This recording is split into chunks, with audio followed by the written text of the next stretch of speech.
The following is a hockey podcast out of Vancouver and Surrey, British Columbia. It'll only consist of a lot of puck talk and even more BS, or in actual words, banter and satire. Enjoy, and as always, go Canucks go.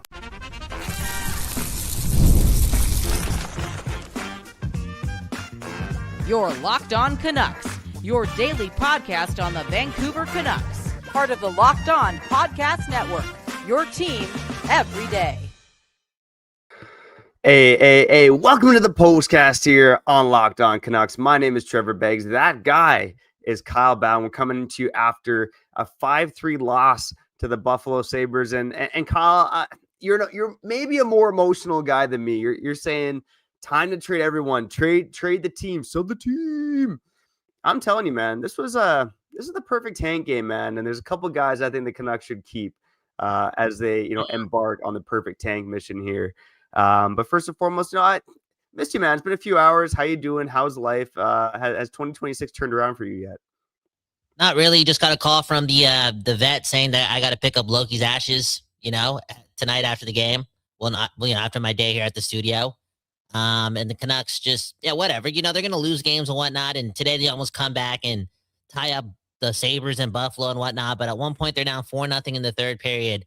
And I swear to you, man, I didn't have cameras at the rink. But just look at the body language on some of these guys, like the Besters, the Pedersens, the Evander Kane's not playing defense. Obviously, Evander Kane not playing defense. The guy's just trying to pad up his stats. It's obvious. Guys thinking it's beer league out there. All in all, though, just pan over to the body language when it comes to the oldest guys on this team, Marcus Pedersen included, for real. And I'm like, I don't know how much you can do this moving forward. And that's having Z Bouillon and Tom Lander being around these bunches of losers. Straight up. It's game 42. I know it's okay for the media to say, it's time to rebuild. It's okay for fans to be like, you know what? Look at us. Let's go tank and whatnot.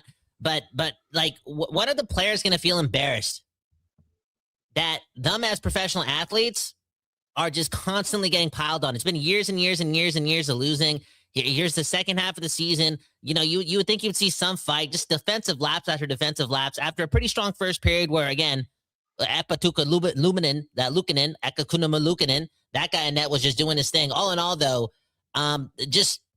it's one of those moments again in this whole thing where we have to ask ourselves: should the Canucks trade everyone and make sure that this new crop of Canucks players, and like whether we get Stenberg or McKenna or whatever, right? This guy, that guy, whoever we get this offseason going into next year, do you really want training camp to open with Brock Besser and Elias Pettersson being the leaders of this team? No, for real. Like, just not good enough, because I don't think they care that they're losing games. I think they're looking ahead of April. And again, last place in the standings, I get it. You're not going to make the playoffs, but like show some give a puck, show some anger. How come there's no scrums after whistles? How come nobody's getting face washed? You know what I'm saying? Where's that?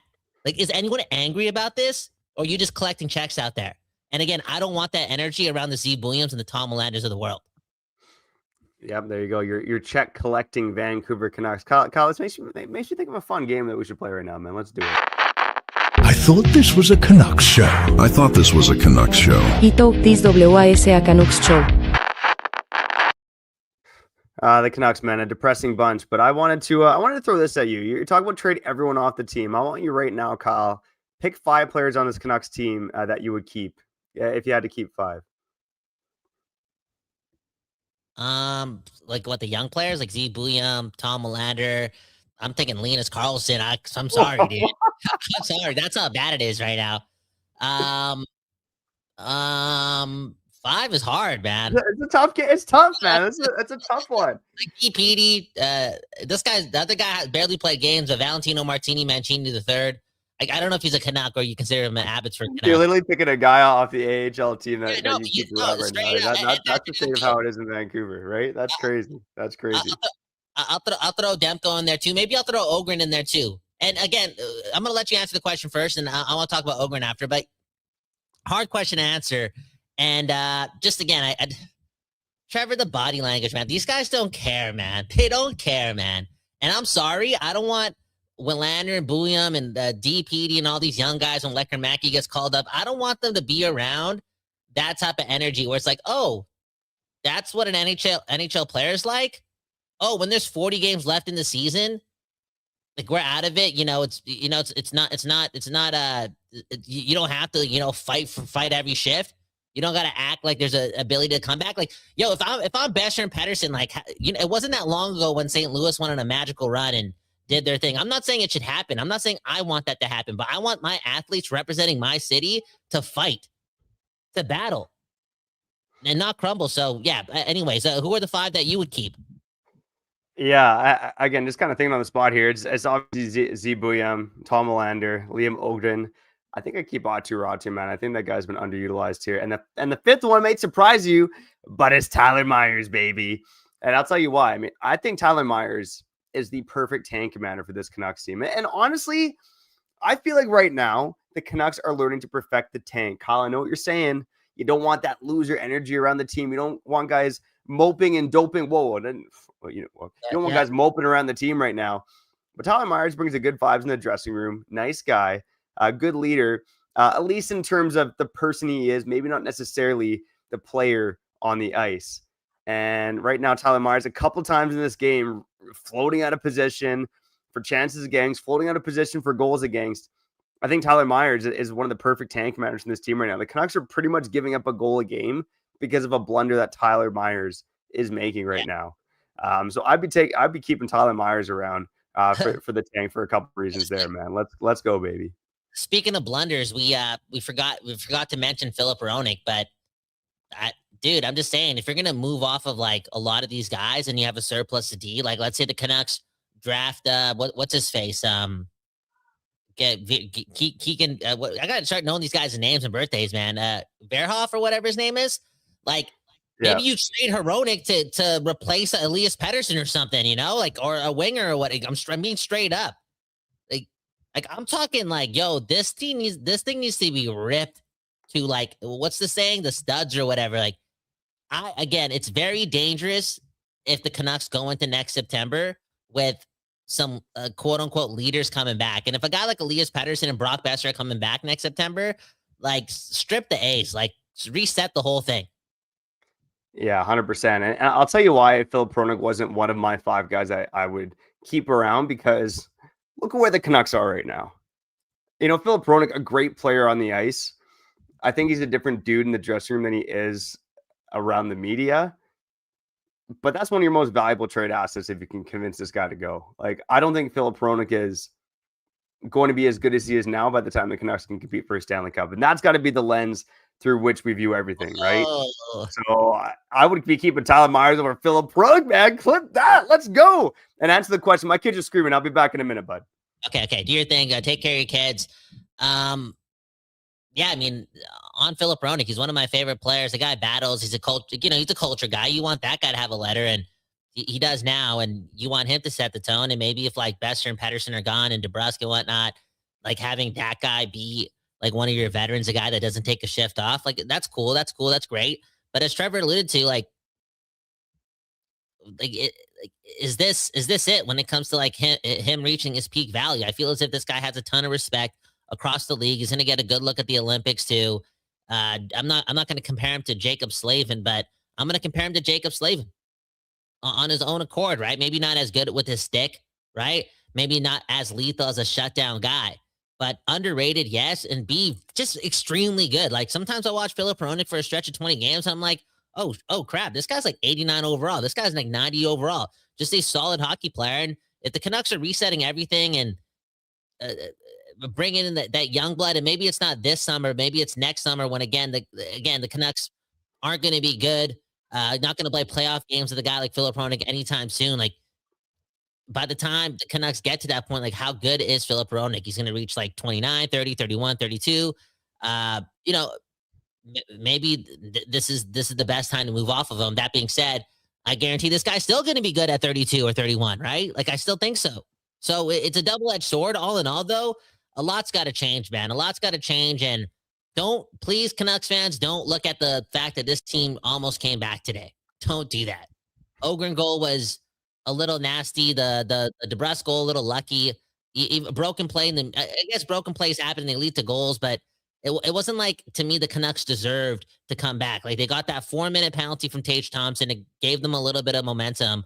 But all in all, like it's just after the first period today, just an embarrassing performance, going down 4-0, seeing Evander Kane like play no defense multiple times today, including on the fourth goal, and just having nobody chew him out. You know what I'm saying?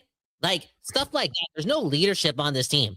In fact, I guarantee that after the game tonight, like everyone's just going back to the hotel rooms. And this is like the environment that Bouillon and Willander are around. And I'm sorry, Tyler Myers can't be your best leader. I'm sorry. What example is that to a guy like Bouillon? It's okay. It's a cool one. It's a personable one. He's a friendly guy.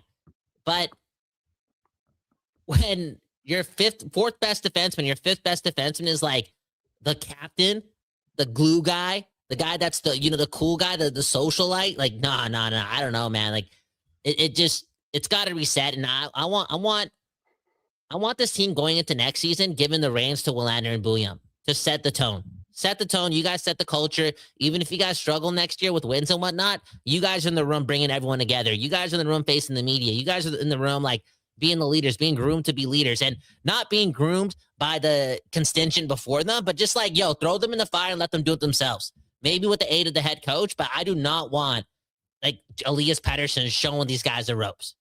I don't. And I don't want Brock Besser doing it too. Good guy, but just something that just I want guys who want to win, man. Like it hurt. I wonder if the Canucks are hurting after today's loss. I doubt it. Yeah, I mean, I think there's a part of them that are hurting, but like we saw with the Edmonton Oilers before they drafted McDavid, right? With that team, with that organization, losing became the norm. And Kyle, losing has become the norm in Vancouver. It's become the norm with this core. That's just the way it's been for a long time now, aside from a couple blips that we now know we're more mirage than anything else. And again, I see what you're saying, right? Like you want the young players in this organization to be around guys that give a shit, to be around guys that want to win, they want to be around guys that hate to lose. And I don't think there's enough guys on the Canucks right now that hate to lose. Shout out to Shorzy. Let us know in the comments, which 5 Canucks would you keep around on this team? Guys currently on the roster. Kyle, on the other side, let's unpack the goats of the game. People don't like that after a loss, but I'm doing it. And the tank commanders of the game. That's coming up next here on Locked On Canucks. All right, before we get back to it, let's shout out the Money's baby. And we're going to talk about our friends over at Rocket Money, all right? Let's be real. Managing your finances can be overwhelming.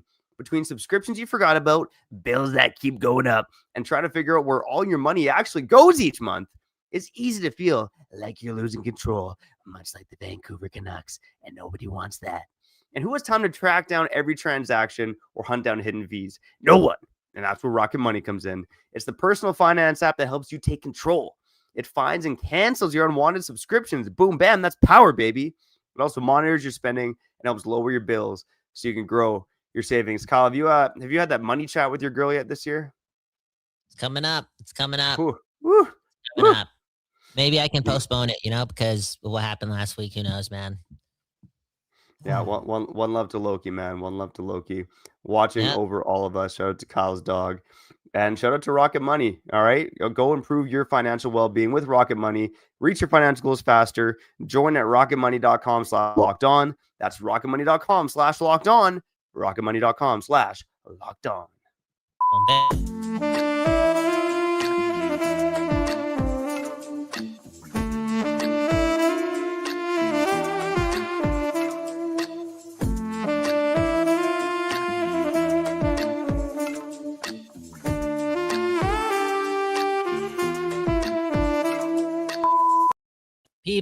People, we back.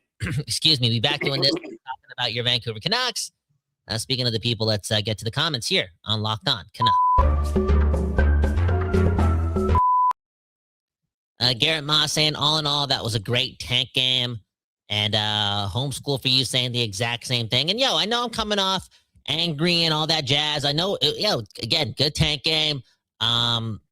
Ogren scores a goal. I thought Bouillon looked good in the third. There's Tom Willander wasn't perfect today, but I like the confidence that he's showing sometimes, like especially on PP1. Like it's cool. Like we're seeing those things and we lose the game.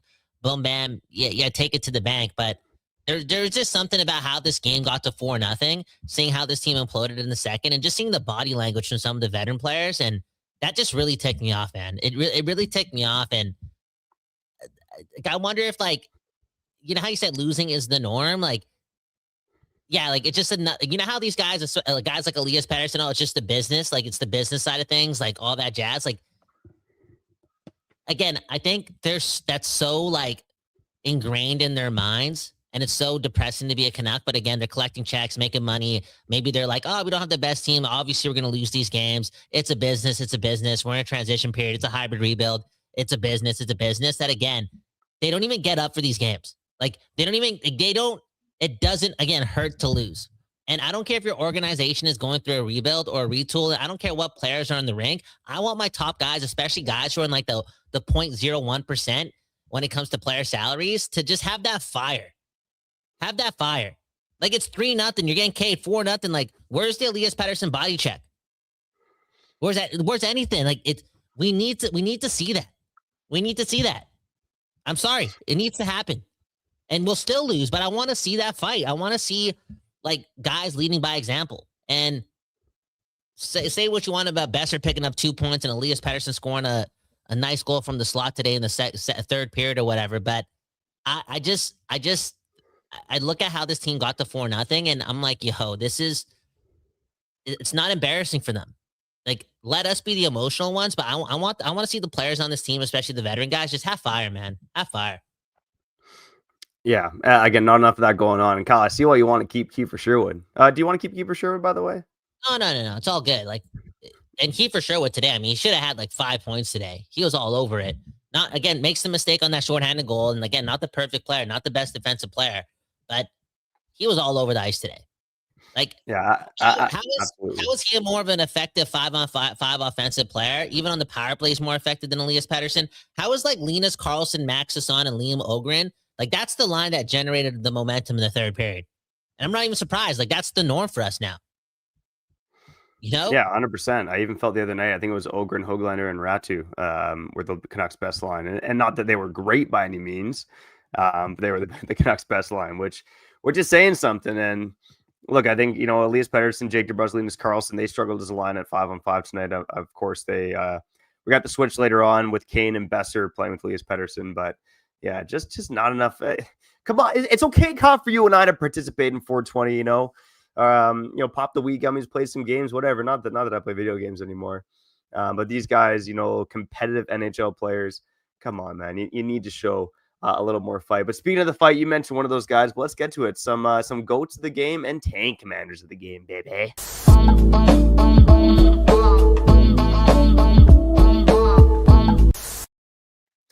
All right, Kyle, I'll go with the 3 goats of the game first. You mentioned one of them, Kiefer Sherwood. I think we say it every game. And I am going to miss this guy and his presence on the ice when he is gone, if he is gone. But like I said, he could have had multiple points tonight, right? All over the ice. Once again, I mean, when you talk about guys to learn from, and we talked about on today's show, go check out that episode. That's a guy you want in your dressing room, right? He brings leadership qualities and he actually backs it up on the ice. And again, he was one of the best Canucks tonight. Philip Hronek, I'm not going to say I'm worried about this guy ruining the tank because I don't think he's that good, but damn, he is good out there, man. Canucks dominated possession when he was out there tonight. Just skates like a bull out there, man. Just gets the pocket of his own end, does the right thing all the time. Another great guy to learn from, at least on the ice, for a guy like Tom Willander playing the same position, or Z Buyam, who's played a little bit with him tonight as well. And my third goal of the game, I'm going to give it to Liam Ogren. Scores a nice goal. And again, you feel like he's trying out there. He's getting in the corners. He's making things happen. Still an imperfect player, still a young player. But it's crazy when we talk about, let's mention 5 Canucks we want to keep on the team right now. And 2 of the guys we want to keep, Z Buyam and Liam Ogren, they just got to this city. Yeah. It feels like Ogren's fighting for something, right? Like fighting to stay in the lineup and fresh start and all that jazz and fighting for something, man. Like, I mean, they all should be fighting for something, Trevor. Like, just like play with some embarrassment, play with some fire. And some of these guys had the taste of the playoffs 2 years ago. It's like, that's why, again, I don't care if they make the St. Louis Blues like comeback in the second half of the season. All I would just hope for is that roster look at a situation like that and be like, yo, it's possible. And I want to see them playing like that or playing towards that and not thinking that this is such a daunting task being a Vancouver Canuck and this is mission impossible.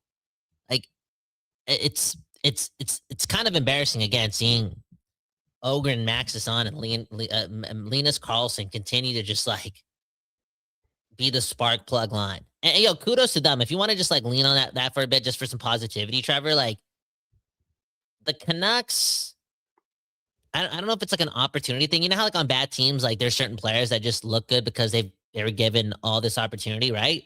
But I do think they do have something in Sasson and Linus Carlson.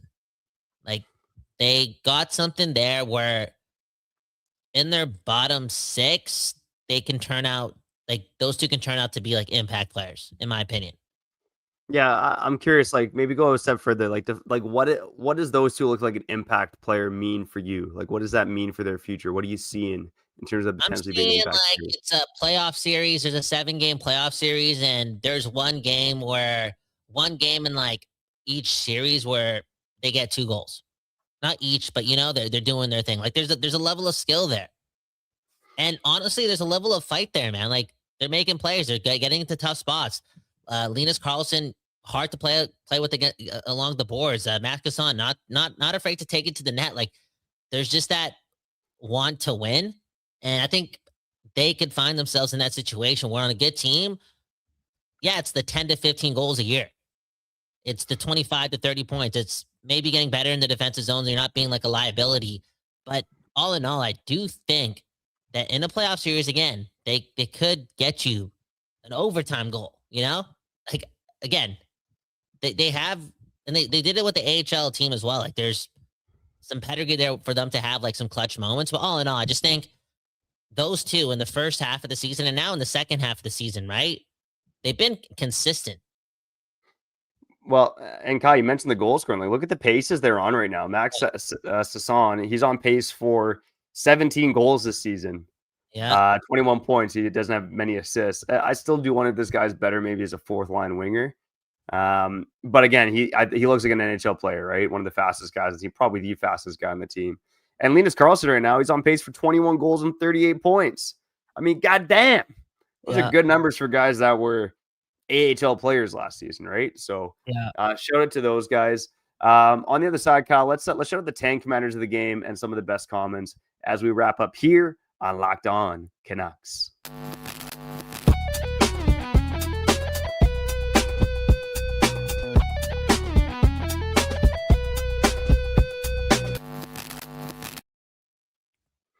Man, oh man, we back on this talking about your Vancouver Canucks. Sorry, Trevor Beggs.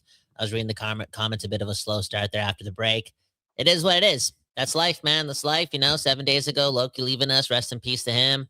And I guarantee he's not watching any Canucks games, man. I guarantee when I'm watching games, he's not watching over me. He knows. He just knows. Like, come on. Well, Loki's watching an alternate reality up there where the Canucks actually win the cup in 2011, man, and he's just having the time of his life, man. He's pounding back, lamb bones, man, oh man, just munching away and watching what could have been. Man, that's what he's doing. Yeah.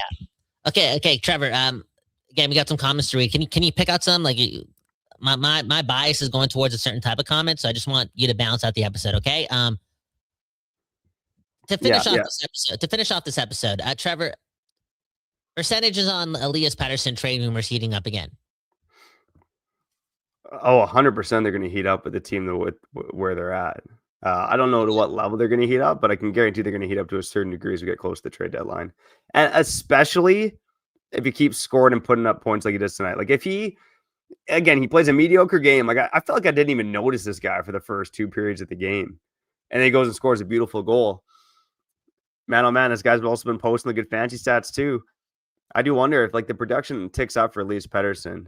I think you're going to hear more and more about potentially trading this guy. Unfortunately, with what the Canucks have said, and they retooled a little bit of a hybrid form, I don't see it. I don't see them trading him, but you can cross your fingers and hope that they see the light. They see that you need a different leader in that dressing room and just build for the future, man. So I am holding out hope. I can guarantee a rumor's going to heat up. Do I think something's going to happen? No, I think this guy's staying in Vancouver. And go ahead. Let this guy succeed somewhere else. It's all good. I hope he does when he leaves. But I just think it's time for a complete overhaul, and just let in a new era of Canucks hockey. really begin. And I know for sure it does not begin until he's out. He gets paid way too much. And this team is too young. Like, the dynamics in that room, the hierarchy in that room, it's not going to really find transition if he continues to be a Canuck. And kudos to him for having a better season this year, but he's still like, what, minus 10, minus 9 or whatever it is. You know, you can say everything about the fancy stats, and I've seen the games, and he's in position. He's a sound player, but he's not like one of the best defensive players in hockey. He's not. And if he's just a 25 point, and if he's just a 25 point guy through 33 games, he's nowhere close to being worth 11.6 anyway. So let this guy succeed somewhere else. I just think he can't do it here. Like, he can't find that flow state. He can do the bare minimum, and the bare minimum to him is like 70 points, 65 points, and being a solid two-way player. But when you're getting paid that much and you get compared to Datsuk and we sign you for that much, there has to be like one or the other, right? You got to be a good offensive player or great offensive player or a great defensive player. And he's good, but he's not great. No, he's really not great. I completely agree, man. Kids are wanting again. I'm going to give you my 3 tank managers of the game, and then you can comment on that or go read some comments. Tyler Myers and P.O. Joseph, I'm going to put them 1 and 2 tonight. Like, that pairing, they're spearheading the Canucks tank, man. That pairing is a bit of a mess out there. And then my 3rd tank commander of the game, I feel bad giving to this guy because he gets sticks in the face, but Jake DeBrusk, I know he scores on the power play, but just another terrible game at even strength. And Kyle, can the Canucks get anything for Jake DeBrusk? Because this guy's name is heating up rumors as well. I think they can. Scores another power play goal. I mean, they're not going to get much, but if they do have to, I don't know, if they do have to think about keeping Sherwood, which is crazy. I know. You're gonna need some veteran players, but maybe their play is, and we've mentioned this all week, it's like trading Besser, trading DeBrusk, trading Elias Pettersson, and keeping Kiefer Sherwood if they want to have like that hard-nosed player. Like, again, you need some veterans, right? You need to hit the floor. And that'd be ironic if, again, it's like keeping Kiefer Sherwood above all those other guys, Trevor. So I don't know. What do you think, DeBrusk? I think there's a world in which you can maybe trade Jake DeBrusk, but I think you're going to have to take a bad contract back. Hopefully one with a little less term on it. Like, I was thinking before, I mean, Jake DeBrusk obviously has no trade protection, but I think you would absolutely waive to go to Edmonton now. Would Edmonton want him? I'm not quite sure, but you do have a guy there in Andrew Mangiapane who wants out and wants to go to a different situation. And that's a contract you could take back. I believe Mangiapane has 2 years on his deal, so this year and one more at 3.65. He's looking for a bigger opportunity. Could there be something there? I mean, Edmonton's going to be the team that you eye for Jake DeBrusk because he's from there. His dad's the play-by-play guy there. I think he would love to go to that team. I'm just not sure if Edmonton will make it work. And again, it's more of a take it back, contract back, captain kind of situation. But it just he's not a fit here. He's an inconsistent player. I know the fantasy stats were in his favor with Boston, but this guy's just not worth the money. You know, he bangs in power play goals and he passes the stat sheet, but on a shift-to-shift basis, this guy is a ghost. So I do think there's a chance you could deal Jake DeBrusk. I think he'd be open to it.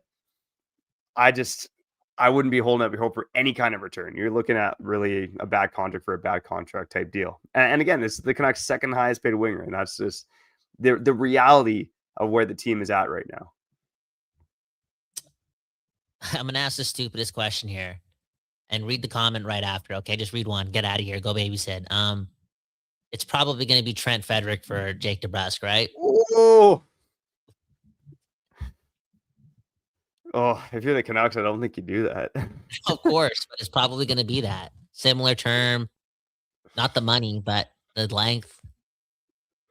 You get an identity. Trent with 2 extra years, about $1.5 million less. Oh, man, but 3 points in 40-something or 41 games, whatever it is. Trevor, like, I think you can trade DeBrusk, bro. I don't even think you have to retain. I think there's a team out there that even sees what he did in the playoffs as well. And they're like, we'll give you a 3rd-round pick for him, you know, or something. And like, yeah, I don't know. There's something. Anyways, Trevor, do the comment thing and get out of here, man. All right, let's shout out one more comment as we wrap up here on Locked On Canucks.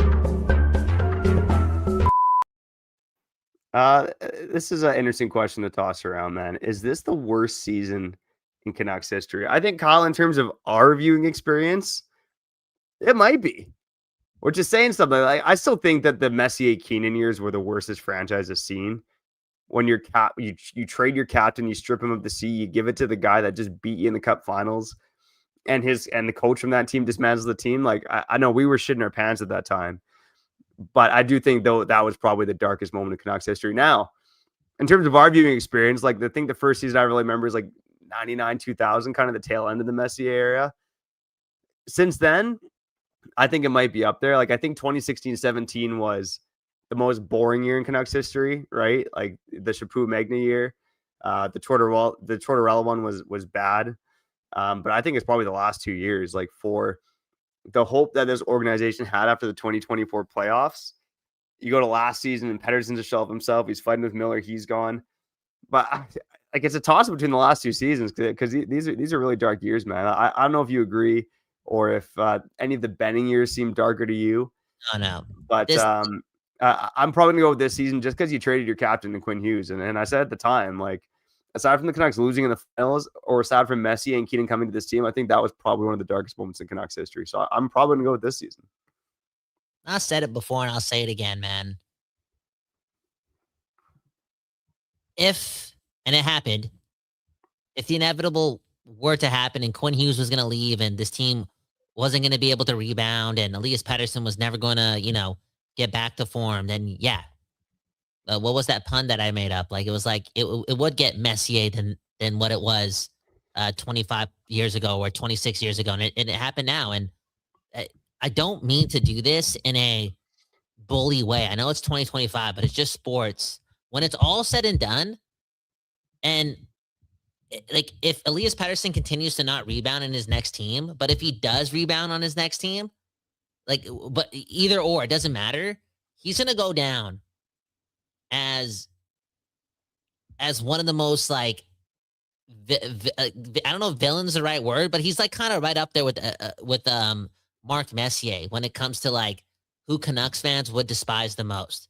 You talk about all that money, you talk about some of his cockiness, like his inability to connect to fans at the later stage of his career when he's like 26 and 27, and the fact that he no-showed for 2 rounds in the playoffs, when this team had their window open once and for all, like that's going to leave a stain in a lot of people's mouths. It's just the truth.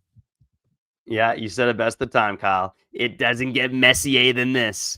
And man, oh man, like what a time for us, two messy hosts to be, hosting Locked On Canucks. We got you here for all the highs and the lows. Try to have some fun along the way. Go check out the episode earlier today about cousins swapping. What? No further comment needed. Vancouver Canucks lose 5-3 to the Buffalo Sabres, but we'll be back on Hump Day tomorrow. Kyle, thankfully, getting out of town to go to Mexico. I'll be riding solo for a week. Whether it's both of us, whether it's one of us, we appreciate the hell out of you for tuning into Locked On Canucks. If you like what we're doing, go hit the goddamn like button, subscribe on YouTube on the podcast side, go follow us, and leave a 5-star review. I'm Trevor Beggs, and that guy's Kyle Bowen. I'm moving to Buffalo, baby, and you've been listening to Locked On Canucks.